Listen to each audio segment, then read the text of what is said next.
Dragi prijatelji, ovo je priča o najkontraverznijoj organizaciji u svijetu, bar tako kažu zapadni mediji, a radi se o bajkeristima, noćnim vukovima iz Rusije.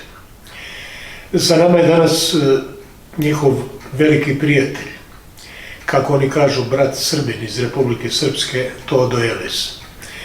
Todo, u kratkoj istoriji da ispričamo šta su za vas noćni vukovi i koliko se dugo poznajete sa tim ljudima, sa tom organizacijom i kako ste vi uopšte došli do podataka o njima? Pa sa njima sam se upoznao slučajno. Još dok je Facebook bio u Rusiji, dok nisu ga isključili, slučajno sam naišao da postoji takva organizacija i vidio sam da je to jedna pozitivna organizacija s moje tačke gledišta i otišao sam da ih potražim. Prvi put sam otišao, pola sata sam išao i više pješke dok sam ih našao, a poslije idem autobusom, to je blizu od metroa, nije daleko. Oni su osnovani 31. maja 1989. godine, ove godine slavit će 35 godina i s njima se družim.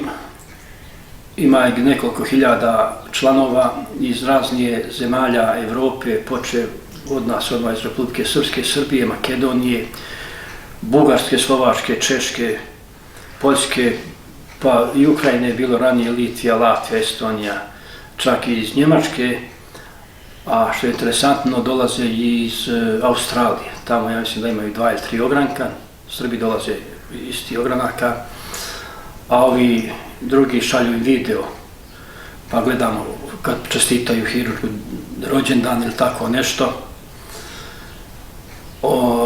S njima se družim i nažalost malo Srba dolazi iz Moskve kod njih na to druženje. Da kažem odmah od početka nove godine, od 3. do 18. januara daju rusku bajku svaku večer za djecu, za nas Srbe, specijalno 9. januara, dan Republike Srpske, tamo proslavljamo.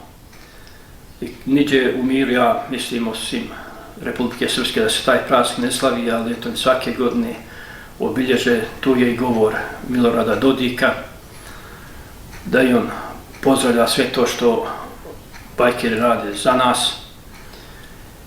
I jedna je to jaka organizacija, nažalost na zapadu je okarakterizovana kao teroristička organizacija, međutim ja nikad nisam čuo da se napravi neki terakt, ali eto, zapad to smeta, jer sve što je napredno u Rusiji, za zapad je to nešto drugo. Dobio sam i od jednog kolege nešto kao neku izjavu, u tom smislu piše, u KGB-u piše srpski patriota Todo Eles blizak je sa noćnim vukovima, dok u CIA piše srpski nacionalista Todo Eles blizak je sa vođom noćnih vukova, najopasnijom osobom za zapadnu demokratiju. Toliki kontrast ide između jednog iskazivanja i drugoga. To su jedni momci koji su tako kulturni. Ja sam bivao kod njih koliko puta u klubu, to je noćni klub, i bivao sam i čitavu noć kod njih. Tamo nikad nisam vidio pijanog, ili da je došlo do, da ne kažem, do tuče, do neke svađe, toga kod njih nema. Tu je i normalno i ohrana, ali ljudi su toliko kulturni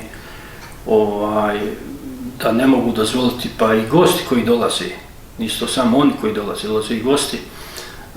Svako večer diskoteka je kod njih, pogotovo subota večer, restoran je pun. Ima praznika gdje se stolovi rezervišu, ja dođem onako nenajavljen, ali meni se to uvijek dadnu, to je, kaže, hirurgov drug, njemu treba da ima 100. Ja posjedim neko vrijeme, nešto večeram i nekad ostajem čitavu noć, nekad odnem u 10 sati, nekad u 12. Ali mogu da kažem da je to jedna napredna organizacija koja zapadu smeta. Veliki sponzor, imaju dosta sponzora, ja mislim od najveći da je i predsjednik Rusije Vladimir Putin. Organizuju mnoge te praznike, sa 26. aprila imaju otvaranje sezone, a onda 31. imaju dan kad se osnova, to dođe kao rođendan, po jesen imaju opet zatvaranje sezone, pa kažemo do 3. do 18. svaku večer imaju te predstave, 19. normalno imaju rođendan hirurga, pa onda imaju Maslenicu, to je zadnji dan kad se mrsi pred vaskršnji post. Osim toga imaju još druge koncerata, imaju dosta koncerata za pomoć Krimu, sad ima koncerti za pomoć Donbasu i u tome klubu osjećam se kao njihov član, nisam još član, ali hirurg uvijek pita to kad ćeš da budeš naš član, bez problema, kad god hoćeš mi ćemo te primiti. Najveći uslov da čovjek mora imati motor, bez motora ne mogu te primiti. I tako družimo i ljeti i zimi. Sad jedno vrlo važno pitanje. Tokom ove priče ste rekli da za CIA su oni teroristička organizacija koja je prijetnja po miru svijetu. Za KGB patriotska organizacija. Šta sami Rusi? Sad nećemo govoriti o Srbima, jer srpski stav po pitanju noćnih vukova je vrlo jasan. A šta Rusi, dakle oni koji su rođeni na prostoru Rusije i Moskve, kažu o noćnim vukovima? Jeste li imali priliku da komunicirate s takvim? Pa jesam. Rusi su stvarno za njih da ta organizacija treba da postoji, da to nije organizacija koja idu da se provozaju od kluba do nekog izvjesnog mjesta, do neke spomenika, ili to je toliko kulturno. Hirurg ide prvi, recimo, da ne prave nikakve, da ne narušavaju pravilo u saobraćaju. Idu recimo 60-70 na sat, saobraćaj se zaustaje dok oni prođu, nema divljanja na ulici od njih, toliko kulturno idu ulicom. Ja sam bio i na Krimu 22. godine kad su išli u Sevastopolj, isto tako izlazi kolona, pa dođe jedno 500 bajkera, sve to idu po dvojicama, što bi rekli, kolonu, na jednoj brzini, bez ikakvih saobraćajnih narušenja. Jedna kulturna organizacija, kažem, kamo sreće da takve organizacije ima još. Ima i u Republici Srpski tije bajkera koji dolaze na te svečanosti u Moskvi. Neke sam susretao lično, znam ih, znamo se, iz Srbije isto tako dolaze.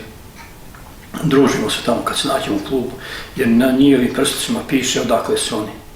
Da li je Banja Luka ili Republika Srpska, neko ima Beograd piše, nekom je da oni imaju specifične, da oni imaju specifične i na ovim njihovim, kako zove, prsticima piše tamo gdje su rođeni, gdje žive.